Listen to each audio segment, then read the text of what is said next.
بسم اللہ الرحمن الرحیم۔ السلام علیکم۔ یوٹیوب چینل پر طارق متین آپ کو خوش آمدید کہتا ہے۔ سب سے پہلے آپ سے درخواست کہ اگر آپ چاہیں تو چینل کو سبسکرائب کریں تاکہ وہ چیزیں آپ تک پہنچ سکیں جو میں چاہتا ہوں آپ تک پہنچیں۔ یہ ویلاگ بہت اہم ہے کیونکہ جس وقت میں آپ سے اس بارے میں بات کر رہا ہوں اس سے چند گھنٹے پہلے مسلمانوں کی حالیہ تاریخ میں اہم ترین فیصلے مسلمانوں کے بارے میں اغیار نے کیے ہیں اور مسلم دنیا کے رہنماؤں نے وہ روایتی چپ سادھے رکھی ہے جو ان کا ہمیشہ سے وتیرہ رہا ہے۔ امریکہ اور یورپ میں عیاشی کے مراکز میں بیٹھ کر اپنی شاموں کو رنگین اور دلکش سمجھنے والے امت مسلمہ کے نام نہاد لیڈران نے مذمت اور غم و غصے کی روایت پوری کرتے ہوئے یہ فرما ڈالا ہے کہ اسرائیل مغربی کنارے کے مقبوضہ علاقوں کو ہڑپ کرنے سے باز رہے۔ یہ وارننگ دی گئی ہے اور اسے اپیل کا نام دیا گیا ہے۔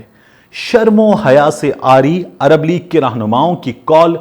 بالکل اس فلمی سین جیسی ہے جس میں ولن ایک کمزور دوشیزہ کا ہاتھ پکڑ کر اپنی ہوس کی آگ بجھانے کے لیے اسے گھسیٹتا ہوا لے کر جاتا دکھائی دیتا ہے، اور اس دوشیزہ کا جوان جہان بھائی ولن کی منت سماجت کرتا ہے، دنیا جہان کے واسطے دیتا ہے کہ وہ اس دوشیزہ کو، اس کی بہن کو چھوڑ دے۔ ولن نہیں چھوڑتا۔ فلسطین کی اس سچی داستان میں، فلم جیسی اس داستان میں، ظلم و بربریت سے بھرپور اس فلمی داستان میں ہمیں ولن نظر آتا ہے، ہمیں ظالم نظر آتا ہے، ہمیں مظلوم نظر آتے ہیں، ہمیں تماش بین نظر آتے ہیں۔ نہیں نظر آتا تو کوئی ہیرو ہمیں اس داستان میں نظر نہیں آتا ہے۔ تقدیر کے قاضی کا یہ فتویٰ ہے ازل سے، ہے جرم ضعیفی کی سزا مرگ مفاجات۔ اللہ اللہ خیر صلی اللہ۔ اسرائیل کچھ 2 ہفتوں سے کم وقت لگے گا کہ مقبوضہ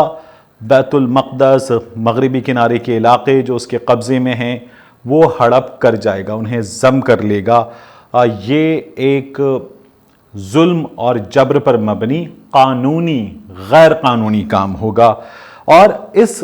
قانونی غیر قانونی کام پر اقوام متحدہ نے، عرب لیگ نے ایک مشترکہ کال دی ہے۔ ظلم کے خلاف اس کال کو ڈیلی صباح ترقی کا لکھتا ہے کہ یہ اپیل کی گئی ہے، یہ جوائنٹ اپیل ہے،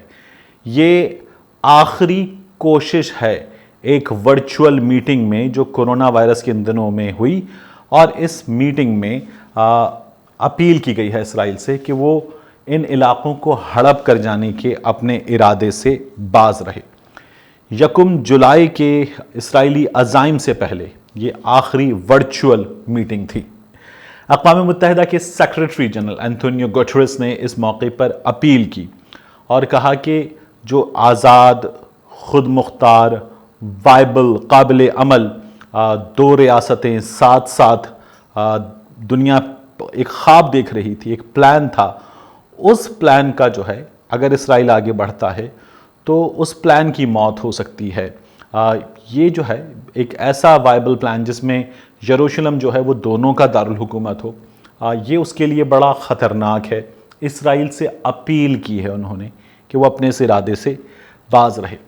عرب لیگ کے سیکریٹری جنرل احمد ابو الغیث، انہوں نے کہا ہے کہ اگر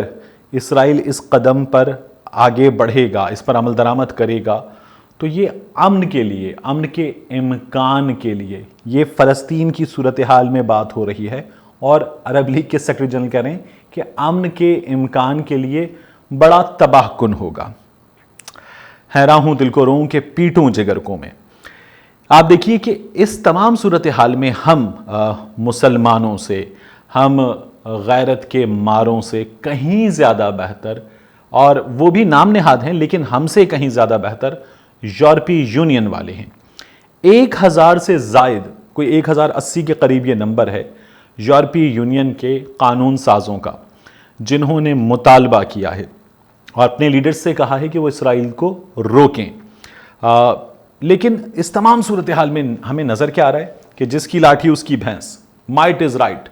اور یہ جو قانون ہے اس قانون پر عمل درآمد ہوگا۔ نیتن یاہو اپنے اس فیصلے پر عمل درآمد کر گزرے گا، کیونکہ نیتن یاہو کے اس فیصلے کے ساتھ ساتھ یہ امریکہ کا فیصلہ ہے، یہ طاقتوروں کا فیصلہ ہے، اور کمزور یا دب جانے والے یا وہ لوگ جو یہ فیصلہ کر لیتے ہیں، یہ یقین کر لیتے ہیں کہ ہم کمزور ہیں، ہم کچھ نہیں کر سکتے، تو پھر وہ کچھ نہیں کر سکتے۔ تو امریکہ اور اسرائیل اپنے اس پلان پر عمل کر گزریں گے، اور نظر یہی آ رہا ہے کہ ہوگا کچھ نہیں۔ 1080 قانون سازوں نے یورپی وزرائے خارجہ کو ایک خط لکھا ہے اور انہیں جگانے کی کوشش کی ہے۔ اب وہ یہ لکھتے ہیں کہ امریکہ کی پشت پناہی والا یہ منصوبہ بین الاقوامی قوانین کے خلاف ہے۔ ان کا یہ کہنا ہے کہ ان کی یورپی یونین کی جو تنظیم ہے، یہ ایک فیصلہ کن قدم اٹھائے، اسرائیل کو روکے، اور فیصلہ کن قدم اٹھانے کا مطلب یہ ہے کہ کچھ عملی اقدامات کریں، اسرائیل کو بتائیں کہ اگر وہ باز نہیں آتا تو اسے کن نتائج کا سامنا کرنا پڑے گا۔ یہ ٹینجبل فیصلے ہونے چاہیے، پابندیاں ہونی چاہیے، اقدامات ہونے چاہیے جو اسرائیل کو روکنے کا باعث بنے۔ ماضی میں ایسے فیصلے کیے گئے ہیں، اسرائیل کے کیس میں نہیں، لیکن ماضی میں ایسے فیصلے کیے گئے ہیں۔ ان فیصلوں کا اگرچہ نتیجہ بھی نہیں آیا ہے جو نتیجہ لینے کی کوشش تھی، لیکن ان کا نتیجہ جو عمل کر گزرا اس کو بھگتنا پڑا ہے، اس کو کانسیکوینسز بھگتنے پڑے ہیں۔ تو ان کا یہ کہنا ہے کہ فیصلہ کن قدم اٹھائیں، اسرائیل کو روکیں۔ اب یورپی یونین جو ہے وہ اس وقت پھر بھی جائزہ لے رہی ہے کہ اگر نیتن یاہو نہ روکے، اسرائیل نہ روکے، نہ باز آئے اس اینیکسیشن پلان سے، تو پھر کیا کیا جائے، قابل عمل اقدامات کیا ہوں، پریکٹیکل سٹیپس کیا اٹھائے جا سکتے ہیں۔ اسرائیل کا پلان کیا ہے کہ اسرائیل مغربی کنارے میں جہاں پر یہ غیر قانونی بستیاں مسلسل تعمیر کرتا رہا ہے، اس کے ساتھ ساتھ جارڈن ویلی کو، جو بڑی گرین ہے اس ریجن میں، اس ٹیرین میں گرین ہونا بڑا مشکل ہے، تو ان دونوں کو جو ہے وہ ضم کر لے گا، ان دونوں کو ہڑپ کر لے گا۔ فلسطینی ریاست اس کے نتیجے میں بہت ہی مختصر رہ جائے گی، اور وہ بنیادی مطالبہ جو فلسطینی ریاست کے حوالے سے مسلسل ہے فلسطین کا کہ بیت المقدس اس کا دارالحکومت ہو، وہ مطالبہ جو ہے وہ دم توڑ جائے گا، اور یہ جو ریاست بن جائے گی بزور جبر اسرائیل کے اس اقدام کے بعد، اس کا نتیجہ یہ ہوگا کہ بہت ہی مختصر فلسطین جو ہے وہ ہمارے سامنے ہوگا۔ یہ امریکہ کا حمایت یافتہ منصوبہ ہے، اور اس منصوبے پر جب عرب لیگ نے، اقوام متحدہ نے ورچوئل میٹنگ میں ایک کال دے دی ہے، اور یہ کال بھی رسمی کارروائی تھی، اسرائیل کے قدم اٹھانے سے پہلے یہ ایک رسمی کارروائی تھی، انہوں نے حجت تمام کی ہے، وگرنہ ان کا رویہ بتاتا رہا ہے کہ یہ اس سلسلے میں کوئی قابل عمل قدم اٹھانے کی پوزیشن میں بھی نہیں تھے، ان کی ول بھی نہیں تھی۔ ترکی کا ڈیلی صبح اس بارے میں مزید لکھتا ہے کہ ایک سفارتکار نے، اب یہ یورپی یونین کے سفارتکار ہیں، انہوں نے کہا ہے کہ اگر ان کا نام ظاہر نہ کیا جائے تو وہ یہ کہہ سکتے ہیں کہ اسرائیل اگر آگے بڑھے گا تو اسے نتائج بھگتنا ہوں گے۔ یعنی وہ ملک یا وہ ممالک جو اسرائیل کو یہ بتانا چاہتے ہیں کہ آپ کے خلاف بڑا برا ہوگا، وہ بھی نام ظاہر نہ کرنے کی شرط پر ان کے اہلکار بات کرنے کو تیار ہو رہے ہیں۔ اور اس تمام صورتحال میں جہاں عرب لیگ نے، اینتونیو گوٹرس نے، اقوام متحدہ جو امریکہ کے سامنے ایک غلام ادارے، ملازم ادارے کی حیثیت رکھتی ہے، کیونکہ اس کے فنڈز کی سب سے بڑی ضرورت وہیں سے پوری ہوتی ہے۔ اقوام متحدہ جسے ہم نے دیکھا ہے کہ ایک عضو معطل کی طرح ہمیں ماضی میں نظر آئی ہے، وہ جتنے معاملے ہوں اقوام عالم کے،